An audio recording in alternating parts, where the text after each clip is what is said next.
बिस्मिल्लाहिर्रहमानिर्रहीम। जेंटलमैन, आज हम बात करेंगे आईसीएसबी के अराइवल डे, यानी जब आप रिपोर्ट करते हैं जिस दिन, उस दिन क्या क्या होता है आईसीएसबी में। तो सबसे पहले जेंटलमैन आपकी डॉक्यूमेंट्स की वेरिफिकेशन होती है। डॉक्यूमेंट्स की वेरिफिकेशन कैसे होती है?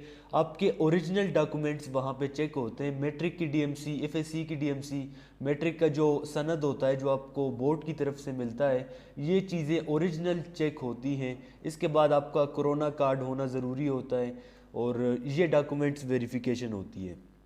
उसके बाद आपको चेस्ट नंबर्स मिल जाते हैं। आईसीएसबी की तरफ से चेस्ट नंबर्स होते हैं जो कि आपको साइक वाले दिन आपने पहनना होता है, तो वो चेस्ट नंबर्स आपको मिलते हैं। चेस्ट नंबर्स के बाद आपकी पिक्चर्स ली जाती है, आपकी वो तस्वीर लेते हैं।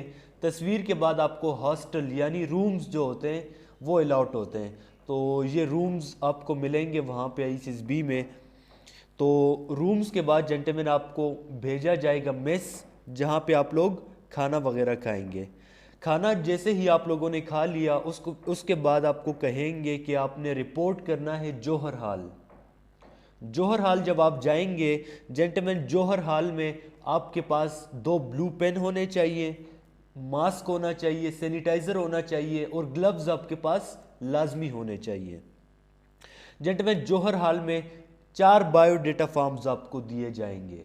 4 जो बायोडेटा फॉर्म्स होंगे वो सेम होंगे, एक तरह के बायोडेटा फॉर्म होंगे। एक वो आप पे फिल करवाएंगे, बाकी 3 जो आपने एक फिल किया उससे आप खुद देखेंगे और फिल करेंगे आप। जेंटलमैन, इसमें इंपॉर्टेंट क्या क्या होता है बायोडेटा फॉर्म में?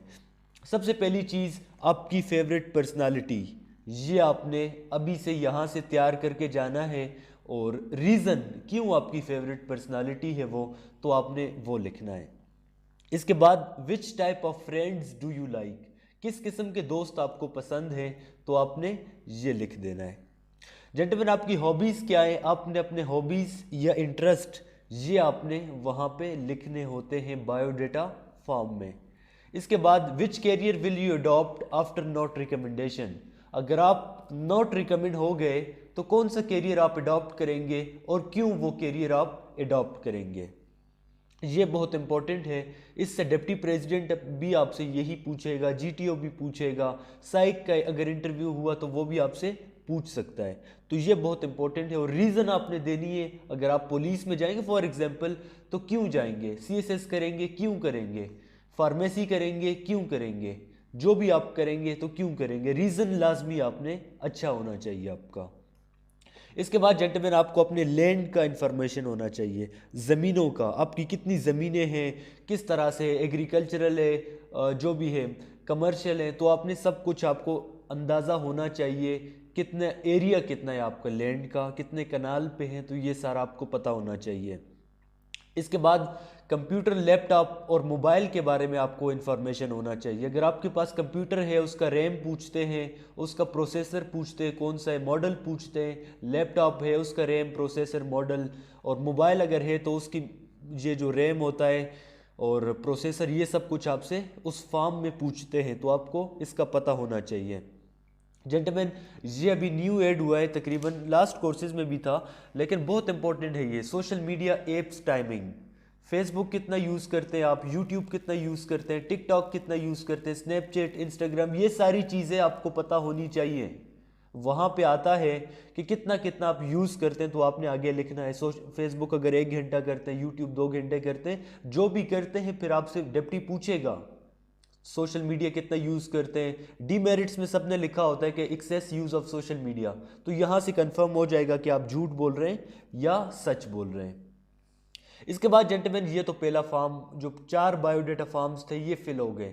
अभी साइक आएगा स्क्रीन पे, जो स्टेज होता है वहाँ पे आएगा।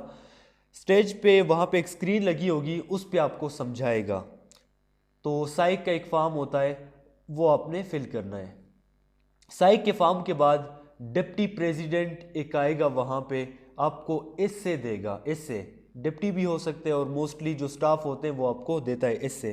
तो जेंटलमैन, आपने एसे लिखना है वहाँ पे। एसे वहाँ पे इनिशियल में तो 1 पेज होता है, वहाँ पे 4 पेजेस का एसे लिखना होता है। वो कहते हैं कि 500 वर्ड्स होने चाहिए, तो आपने एसे जो है वो अच्छा लिखना है, अच्छे तरीके से आपने लिखना है। इसके बाद जेंटलमैन बहुत इंपॉर्टेंट है movement of life, happiest moment, saddest moment, aim of life. ये तीनों आप तैयार कर लें, इससे आपका सब कुछ क्लियर हो जाएगा। बाकी भी अगर इससे रिलेटेड आपके कोई सवालात हैं तो आप मुझसे पूछ सकते हैं, ठीक है। ये हमारा व्हाट्सएप नंबर है, अगर कोई सवाल है आपके तो आप अपने सवाल पूछ सकते हैं, हर किस्म के सवाल। बाकी जेंटलमैन बहुत शुक्रिया, आप सब ने वीडियो को देखा, और आपके जो भी सवालात होंगे तो आप फिर हमसे रब्ता कर सकते हैं। Thank you so much. अल्लाह हाफिज़।